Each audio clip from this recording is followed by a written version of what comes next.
Se estima que más de la mitad de la población del mundo tiene algún problema en la salud mental. Y por eso en esta ocasión preferí hablar con un experto, con el doctor Juan Humberto Macías de la Cruz. Él es médico psiquiatra, con especialidad por el Hospital Fray Bernardino Álvarez de la Secretaría de Salud. Ujú. ¿Si es el hospital o es Hospital Psiquiátrico Fray Bernardino. Hospital Psiquiátrico Fray Bernardino, que es una de las instituciones de mayor tradición en la psiquiatría en México? Tiene una subespecialidad en medicina del Trastorno del sueño, sueño, ¿verdad? sí, medicina del Trastornos sueño. del sueño. Tiene una maestría, tiene un doctorado. Bueno, nadie mejor que él para aclararnos algunos de los aspectos que vamos a hablar el día de hoy. La Organización Mundial de la Salud recientemente llamó la atención hacia los problemas de la salud mental. En un video anterior describimos que hay 7 trastornos principales. No son todos, pero los trastornos, recuerden, del afecto, la manía, la depresión. También en segundo lugar mencionamos al que es con mucho lo más frecuente, que son los trastornos de la ansiedad, caracterizada por el temor.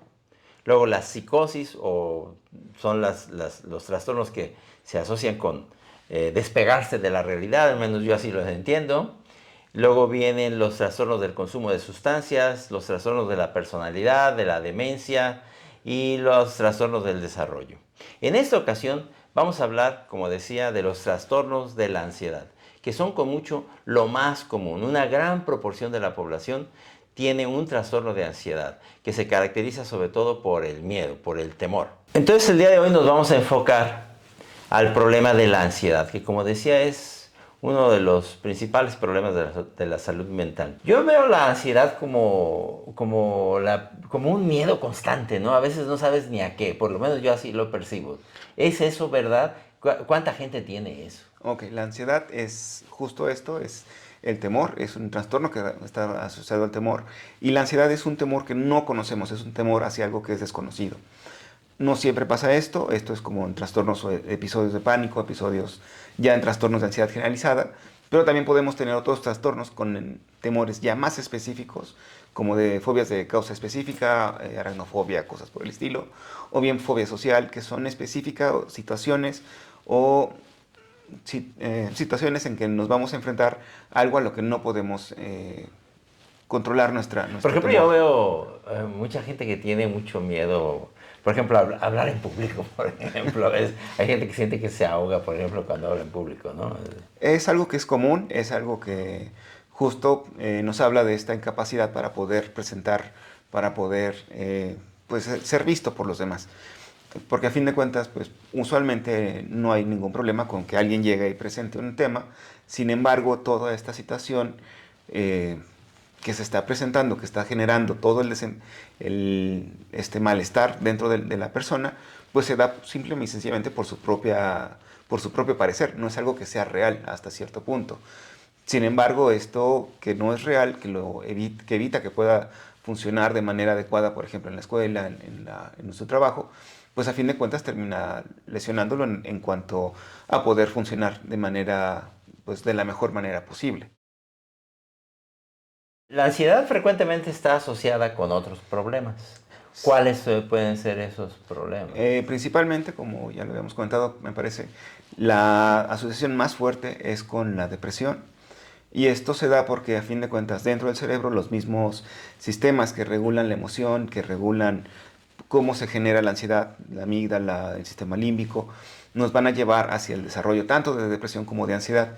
Es muy frecuente encontrar que estos dos trastornos van a estar juntos, o incluso la misma progresión de la ansiedad nos va a llevar hacia un trastorno mixto depresivo ansioso, que es diferente a un trastorno depresivo solamente con esos síntomas. Ahora, ¿qué más situaciones se pueden presentar? Pues se puede asociar también a cuestiones de mucho estrés, a cuestiones como la pandemia, que son eventos que son únicos, pero que a fin de cuentas van a llevar al desarrollo de la enfermedad. Yo veo en la consulta que casi todas las enfermedades, porque la gente dice, no, son sus nervios. Bueno, es que todas las enfermedades afectan los nervios, digamos. Todas las enfermedades producen una cierta ansiedad. Pero, ¿cómo afecta ya la ansiedad, la funcionalidad de una persona en su familia, en la sociedad? Ok, la función que tenemos diferente función en cuanto a las esferas en las que nos movemos. Tenemos una esfera personal, tenemos una esfera con nuestra familia, con nuestra pareja, con los amigos, en la escuela, en el trabajo. Y cuando tenemos un trastorno de salud mental, no específicamente con ansiedad, tenemos algo que este trastorno, esta enfermedad, nos está llevando a que tengamos una disfunción. ¿A qué nos referimos con disfunción? Pues a no tener una adecuada relación con otros, a no cumplir con mis metas en el trabajo, a disminuir, por ejemplo, mi promedio en la escuela, a no poder poner atención. Esto, evidentemente, pues va a depender del tipo de trastorno. Hablando en particular de la ansiedad, pues se pueden presentar, por ejemplo, en el trastorno, en fobias específicas, como la fobia social, de esta incapacidad para poder hacer algunas tareas que, por ejemplo, podrían evitar que la persona pueda exponer algún tema, pueda exponer en su empresa alguna situación y que eso limite su funcionalidad y no pueda, por ejemplo, crecer. ¿Qué más nos podemos referir en la ansiedad? Pues, por ejemplo, el hecho de tener ataques de pánico cada vez más constantes que hacen que la persona no quiera ni salir de su casa y que esto genere una disfunción prácticamente en todo y que, pues, a fin de cuentas, estas son causas de que la Y me paciente supongo busque. que va a caer en un círculo vicioso, ¿verdad? O sea, cuando la gente no atiende a su problema de ansiedad, puede esto ir creciendo, ir afectando cada vez más hasta el momento en que, quizá en un principio no afecta mucho su funcionalidad, pero va creciendo hasta el momento en que dices, a lo mejor llega un momento en que ya no quiere ni salir de su casa, ¿no? Exactamente, justo por Vamos a ejemplo, hablar de tratamiento un poco más adelante, sí, sí, sí. pero creo que aquí conviene anticipar que el tratamiento debe darse lo más pronto posible, ¿no? Exactamente. Justo, a medida que vamos encontrando con estos ataques de pánico, con esta ansiedad que es muy particular para ciertas situaciones y que esto nos va afectando, tenemos que ir buscando, pues, qué va a pasar. A fin de cuentas, si no lo tratamos, va a continuar. Y otra vez, cuando tenemos estos, por ejemplo, ataques de pánico, pues van a generar malestar y este malestar va a ir creciendo. Hay casos específicos, por ejemplo, que el mismo ataque de pánico genera la anticipación a tener otro ataque de pánico, genera más ansiedad y esto va incrementando los síntomas. Y lo que habíamos Aquí quedado. podríamos entonces decir cuáles son los principales síntomas de la ansiedad para que la gente lo identifique. Claro que sí.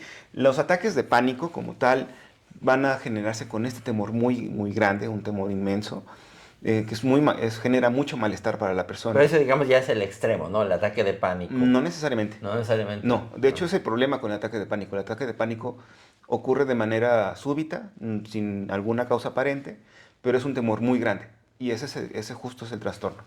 Entonces, cuando tenemos este ataque de pánico, tenemos esta sensación que se llama o se menciona como temor de riesgo de muerte inminente. Se tiene una necesidad, por ejemplo, de salir corriendo, como ansiedad, se puede mencionar como ansiedad, como dolor en las piernas, que a fin de cuentas esto nos está hablando de la activación del sistema nervioso simpático, de estarnos preparando para luchar, para correr, en esta misma respuesta del miedo.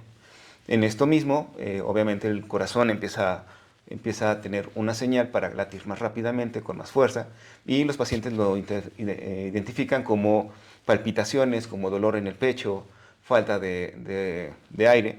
No necesariamente tienen que tener una desaturación clínica, pero sí tienen esta O sea, si dificultad tú para miras, el respirar. oxígeno está normal. Podría llegar a estar. Es normal, pero el paciente siente que le falta el aire para respirar. Exactamente, porque eso es más la vivencia del propio paciente, lo que está él sufriendo a través de estos episodios de ansiedad. ¿Qué más puede pasar? Mucho malestar en estómago, puede haber incluso náusea, vómito, sudoración en las manos, dolor otra vez en cuello, en músculos de la espalda, en los brazos, en las piernas. Y todo esto usualmente tiene una ocurrencia cuando tenemos un ataque de pánico, pues bastante limitada, pueden ser ataques de 5 o 10 minutos. Pero otra vez, estos ataques van creciendo en intensidad y en frecuencia. Cada vez se van haciendo más fuertes. Si antes se presentaban una vez cada semana, se pueden presentar 2 veces a la semana. Se pueden presentar diarios, se pueden presentar más de una vez al día. Y eso nos va a llevar a la ansiedad generalizada, que ya es la presencia de la ansiedad durante todo el tiempo. Y eso, pues a fin de cuentas, limita muchísimo a la persona, porque es algo... Ya no puedes ni trabajar. Exactamente, no hay cómo concentrarse, no hay cómo dormir. Está una persona que pues está Ya no cansada puedes, todo el tiempo. digamos, ni llevar una vida familiar, ¿no? Ya no funcionas ni en familia, ¿no? Sí, justo se genera este problema para poderse relacionar y pues prácticamente pacientes que no quieren ni salir de su trabajo, de su casa, o no necesariamente de su casa, eh, llegan a encontrar alguna situación que los hace sentir mejor En el trabajo en que el en la trabajo, sí, casa. en algunos casos, porque les ayuda a que su atención esté dirigida a, por ejemplo, alguna tarea, algún proceso. Pero incluso si no se llega a tratar el trastorno, incluso teniendo estos lugares donde se sienten protegidos, donde se sienten bien, pues termina siendo insuficiente para poder contener la ansiedad. ¿Y cuál es la causa de la ansiedad? ¿Por qué no todos tienen ansiedad? ¿Por qué no todos tenemos? ¿Cuál es la causa de que haya ansiedad? Realmente es multifactorial y puede haber pues, bastantes situaciones. Las mismas, en la sociedad actual, el estrés es todos lo vivimos, cada vez tenemos más cantidades de estrés, pero también, por ejemplo, tenemos alteraciones en los ciclos de sueño, disminuimos la cantidad de horas de sueño, tenemos muchas horas, por ejemplo, en transportes públicos, y todo esto nos está dejando en un caldo de cultivo lleno de estrés que va a generar la ansiedad, no en todos. A fin de cuentas, todo esto tiene que ver también con los mismos mecanismos que tenga la persona para poder enfrentarse a las situaciones día a día, pero no. Pero hay algo constitucional también, o sea, ¿se nace ansioso o tú lo vas desarrollando o es un conjunto? Porque tú conoces gente que dices, este bueno es inoxidable, o sea, le pasa de todo y sin embargo realmente confronta todo razonablemente bien y hay gente que por mucho menos cae en crisis de ansiedad o en ataques de pánico. ¿Se nace ansioso? No necesariamente es parte de los trastornos. Hay personalidades que son ansiosas y estas personalidades ansiosas pues obviamente traen ya un contexto desde la infancia. No necesariamente que se nazca ansioso, sí hay un temperamento, hay un comportamiento con el que venimos desde el nacimiento, pero más que el temperamento es cómo vamos aprendiendo a comportarnos por la enseñanza de nuestros padres o de la situación que está alrededor. Además de esta enseñanza, pues también tenemos los eventos a los que pudimos haber sido víctimas durante edades tempranas. Y es importante estos eventos tempranos porque, a fin de cuentas, el cerebro no está terminado de madurar, es más frágil y hace que algunas estructuras puedan captar más fácilmente o que puedan responder más fácilmente a diferentes estímulos. Estaríamos hablando en este caso, por ejemplo, de la amígdala, que vemos que en trastornos ansiosos, en trastornos de algunos tipos de personalidad, tenemos La una... medida la del sistema nervioso Sí, central, ¿verdad? Porque sí, claro. La amígdala del sistema nervioso central, que es encargado de determinar estas amenazas, esta amígdala que está hipertrofiada, que está más grande de lo normal, por decirlo de alguna manera, va a detectar más fácilmente o con mayor facilidad estos eventos que pueden generarnos temor, que nos pueden generar una amenaza, y eso hace que se dispare más fácilmente con situaciones que probablemente a otras personas no lo vayan a vivir de la misma manera. A fin de cuentas, otra vez estamos hablando de la visión personal, de cómo vivimos al día a día. creo que es muy importante que la gente primero reconozca si está teniendo crisis de ansiedad o está desarrollando una situación que lo pueda conducir a un problema peor. Uno de los, digamos, de los atavismos, a veces de las taras que tiene la gente, o a veces los propios médicos, tenemos temor, por ejemplo, de mandar a un paciente con un especialista. Por ejemplo, tenemos temor de decirle al paciente, oye, usted necesita ir a ver al psiquiatra, porque tenemos algún temor de que el paciente me diga, oye, ¿qué cree que estoy loco? ¿Por qué me va a mandar con el psiquiatra? Creo que es uno de los atavismos que tenemos que cambiar, de las taras, digamos, de la medicina. Yo creo que antes de que lleguemos a una situación crítica, tenemos que hablar mucho antes con el profesional. ¿Cuál es, digamos, el momento de ir a hablar o de que te refieran ya con un especialista? ¿Cuál es el tratamiento que se le tiene que dar a estas personas? Ok, las crisis de ansiedad, ya habíamos quedado, son esos ataques de temor masivo, por decirlo de alguna manera, y van a llegar muchas veces a servicios de urgencia. En servicios de urgencia, pues obviamente están médicos generales, médicos que no son especialistas, y en general estos trastornos se pueden tratar por parte del especialista, se tiene que hacer el Digamos, todo el diagnóstico que llegue correcto. ya a urgencias por un ataque de ansiedad necesita ver a un especialista de entrada, ¿no? Sería lo mejor, sería lo ideal. Porque a fin de cuentas, el problema con la ansiedad es que tenemos diferentes tratamientos. El tratamiento que es el ideal son los antidepresivos. O sea, antidepresivos para la ansiedad. Sí. Suena extraño, pero a fin de cuentas estamos hablando, se lo mencionaba desde el inicio, que son el mismo sistema. Es parte del sistema de la regulación del sistema límbico, del sistema de las emociones. Y los antidepresivos son el tratamiento a largo plazo De la de la ansiedad. ansiedad. Malamente, y justo ese es el problema, se puede utilizar benzodiazepinas. Las benzodiazepinas son muy buen Como el tratamiento. diazepam, el clonazepam. Eso justo no. Bueno, depende del Digo, tratamiento y del diagnóstico de la situación del paciente. Pero en general, más bien, se prefieren dosis bajas de benzodiazepinas de vida media corta. Digo, no se pretende aquí que la gente se automedique ni mucho. Y No, además claro. eso no se vende sin receta, ¿verdad? Claro que no. Pero a lo que creo que también conviene decir que no debe abusarse de medicamentos como el diazepam, todo lo que termina en Justo. PAM, crónicamente, ¿verdad? Pues se asocia con problemas múltiples que incluyen la demencia, ¿verdad? Demencia, la dependencia, hay un deterioro cognitivo que es el que genera la demencia. Y sí, desafortunadamente tenemos mucho acceso en algunos sistemas a medicamentos como clonazepam, diazepam, que serían muy poco recomendables, solamente en algunos casos, Digamos a corto plazo. y a corto plazo. Usualmente las benzodiazepinas tienen que tratarse durante un primer mes y hasta ahí. Entonces, utilizarla de manera pues, tan Bueno, aquí copiosa no es espérate, yo adecuado. creo que aquí está haciendo algo bien importante porque yo veo mucha gente en la consulta que ha tomado a estos medicamentos, los diazepínicos, como el clonazepam, no sé, todas esas sales diazepínicos por años literalmente y no los sueltan. Claro, porque a fin de cuentas tienen esta función, sí, de generar tranquilidad, pero también van a ir sobre el sistema de recompensa. Justo de eso depende que se generen los síntomas de abstinencia, de dependencia en las personas, y los empiezan a tomar de manera crónica, empieza a tenerse una tolerancia al medicamento, se incrementan las dosis, y a medida que vamos teniendo pues un uso más irracional, un uso más crónico de mayor cantidad, pues tenemos más riesgo de tener esta progresión hacia trastornos ya crónicos, tanto del uso de la sustancia como de demencia, de deterioro cognitivo.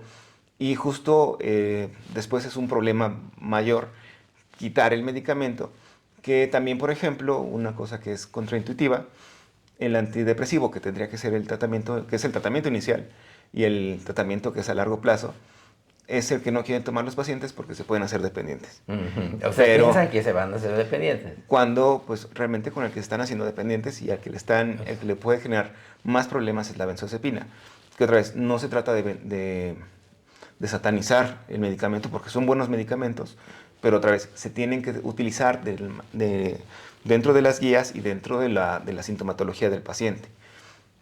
Y finalmente, ¿cómo le va a ir al paciente? O sea, ¿cuál es el pronóstico o de qué depende el pronóstico? ¿Cómo va a resolver su problema? ¿Lo va a controlar o cómo le va a hacer? ¿Cuál es su pronóstico? Es un muy buen pronóstico. Con un buen tratamiento tienen muy buen pronóstico. Ya habíamos quedado también que hay una gran parte de todo esto que viene de las herramientas, de los mecanismos que tiene la persona para confrontar sus situaciones día a día, saber cómo resolver los problemas. Entonces, si utilizamos tanto el tratamiento farmacológico, que es un antidepresivo, con alguna terapia, pueden mejorar incluso más. Y las tasas de éxito son bastantes. Ahora, ¿puede haber recaídas? Sí puede haber. Y importante también, y yo creo que más importante todavía, en cuanto al tratamiento, si el tratamiento no se sigue de manera adecuada, si no se sigue hasta que haya una alta de parte del médico, el problema con dejar el tratamiento es que puede haber un rebote y usualmente estos síntomas cuando hay el rebote, pues tienden a ser peores. Entonces, sí se necesita una valoración y un seguimiento por parte de alguien especializado para llevar a tener un adecuado pronóstico, una adecuada respuesta al tratamiento. Bueno, pues muchas gracias al doctor Juan Gracias. Humberto. Creo que nos ha aclarado muchas cosas. Podemos concluir en que este es un problema, la ansiedad, el temor, es un problema muy importante. Si alguien lo padece, si conoce a alguien que padezca ese temor constante, hay que acudir, hay que pedir ayuda porque se necesita.